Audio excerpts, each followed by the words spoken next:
everybody, and welcome to my presentation today, which is going to be on virtual reality and visual technology. So realizing opportunities and building capacity in your creative business.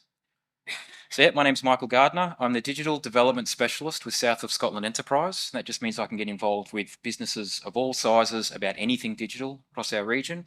But previously to that, I spent 15 years building virtual reality experiences for the engineering industry. That was both to help engineers understand their own designs better, but then also to engage with communities and individuals around the impacts and benefits of engineering projects to their regions and towns. So what are visual technologies?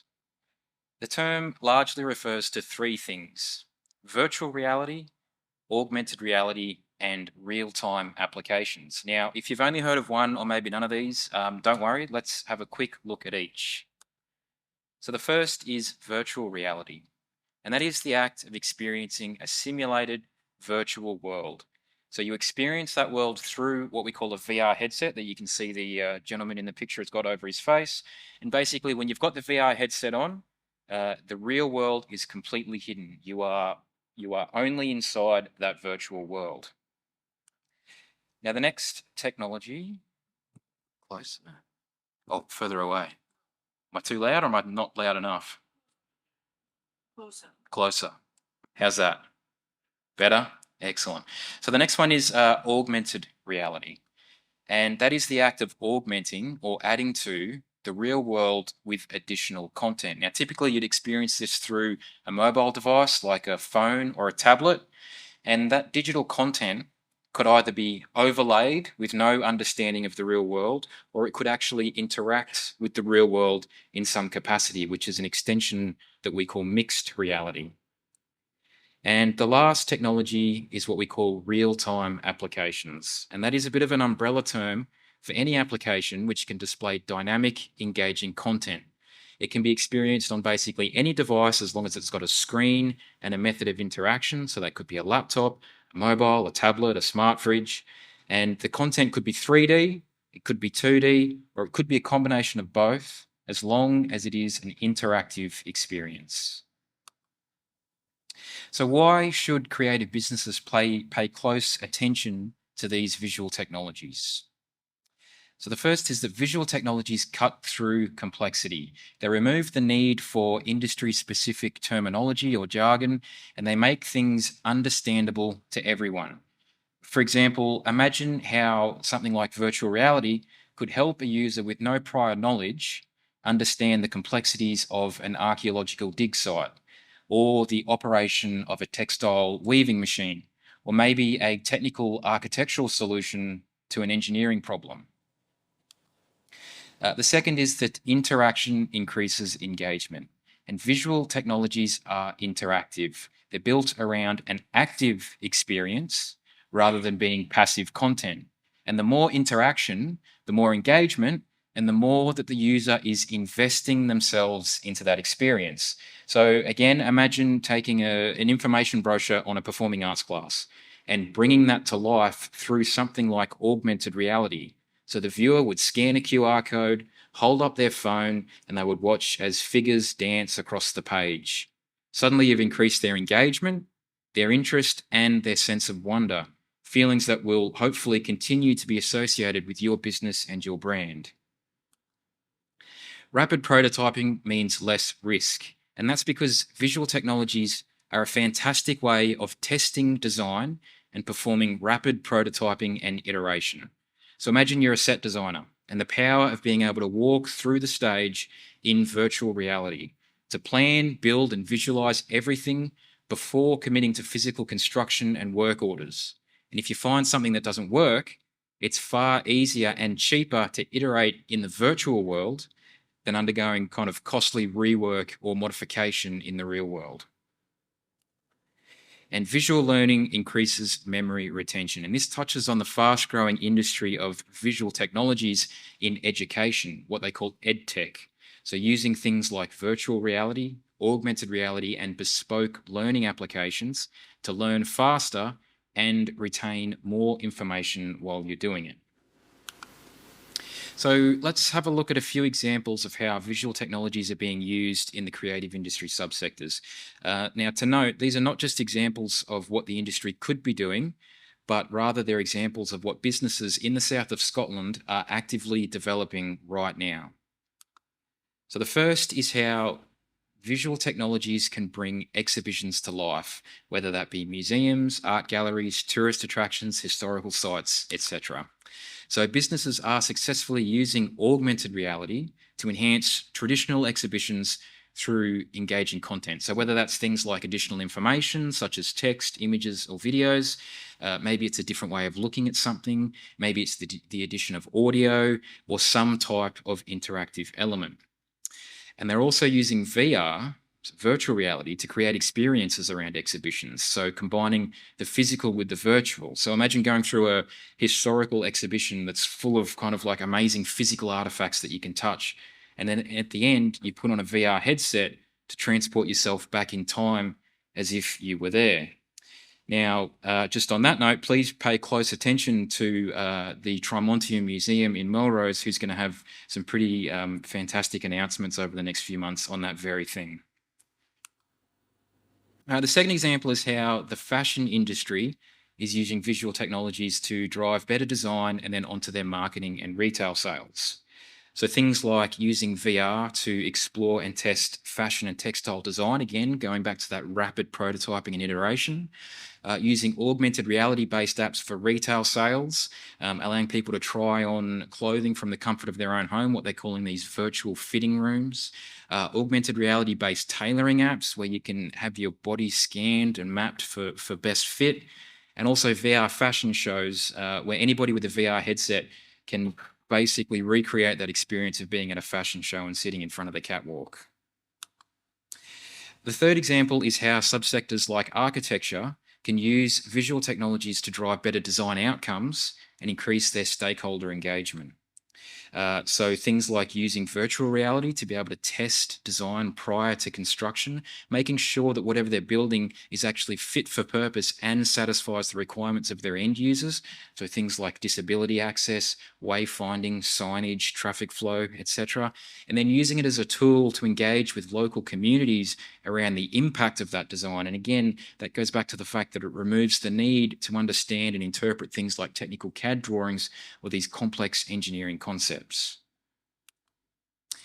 The next example is virtual production, using visual technologies to basically transform the filmmaking industry.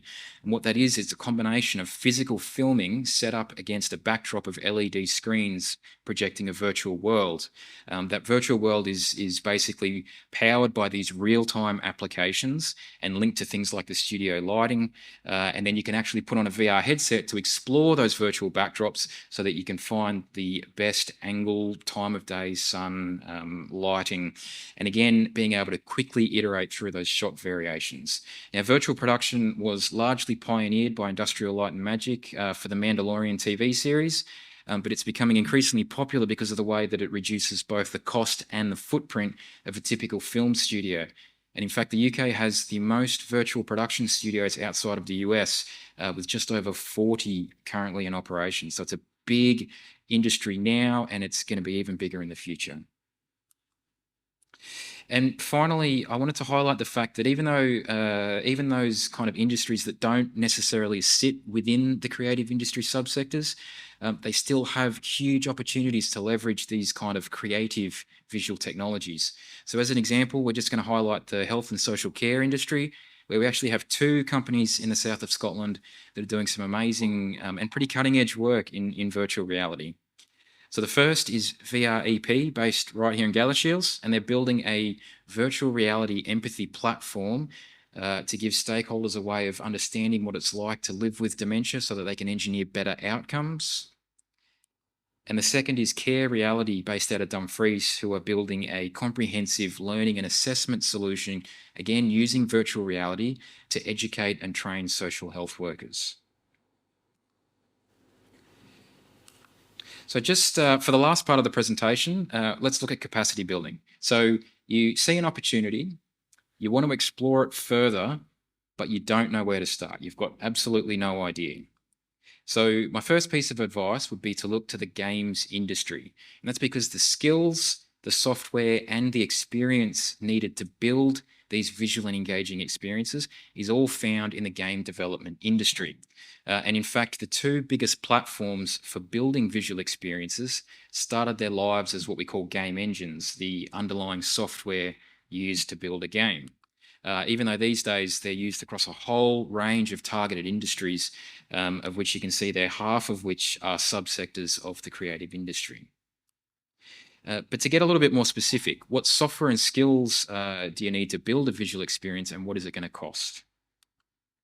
So I've kind of broken down the creation process as a bit of a three-stage thing. So the first stage is building out all the content that's going to be used in your experience. So things like your 3D models, your user interface, we'll call these your assets. The second stage is all about taking those assets, putting them together, and building the interactive logic, the interaction logic of your experience. And then that last stage is all around testing the experience and then deploying it, which just means getting it onto your target device. So in terms of the first phase, content creation, the skills that you'll be looking at are things like 3D modeling and 2D texturing. In terms of software, you've got Blender, which is an industry standard 3D modeling package, and you've got GIMP, which is an open source photo editing package, kind of like a free alternative to something like Adobe Photoshop. As you can see, both completely free. In terms of building out the experience, you'll need to know a bit of programming and the foundational kind of user interface, user experience. The software, again, you've got those two game engines, Unity and Unreal. They're both free up till you're making a certain amount, but it's very generous. So for most businesses, it's going to be completely free. And also something like Microsoft Visual Studio, again, free. So far, it's fantastic. Absolutely no cost to your business. Now, the last phase is when we might start to see some hardware costs, simply because you need to have access to whatever device you're targeting. So if you're trying to build a virtual reality experience targeting the MetaQuest headset, you will need to have a MetaQuest in your business for testing. So for some businesses, this phase might have minimal cost. You might already have a sufficiently powerful PC. You might already have access to your target devices. But for others, this might be kind of the area of biggest investment. Now, just a quick note on skills. It's hard to put a price on skills because everyone learns and retains knowledge in different ways and kind of at a different pace. But what I will say is that every skill that I listed above can be learned from completely free sources where the only cost is your time. So whether that's through video learning like YouTube, industry forums, or software-specific communities, there's a bunch of completely free material out there for a proactive and motivated learner to basically build all the skills that they need. And then for a small additional cost, there's also a number of fantastic online learning platforms with things like curated courses, learning programs, and a whole bunch more. And my final note is going to be on programming, because this is generally the biggest skills barrier that you're going to encounter on your journey. So unlike some of the other skills that we talked about, you can't really just dabble in programming and learn just what you need. It requires a certain amount of foundational knowledge and much higher level of time investment. But the good news is that software platforms like Unity and Unreal, they do recognize this, and they have built alternatives to traditional text-based programming. So whether that's things like visual scripting for Unity or blueprints for Unreal, there are visual ways of building up your interaction logic. And by using tools like these, it is actually completely viable to build an engaging visual experience without needing to write any code at all. So I guess my advice around programming is, if it's a skill set that you don't currently have in your business or can't acquire, then please don't let it be a blocker. And that's because out of all the skills that we mentioned, this is probably the one that can be mitigated the most through tools like this.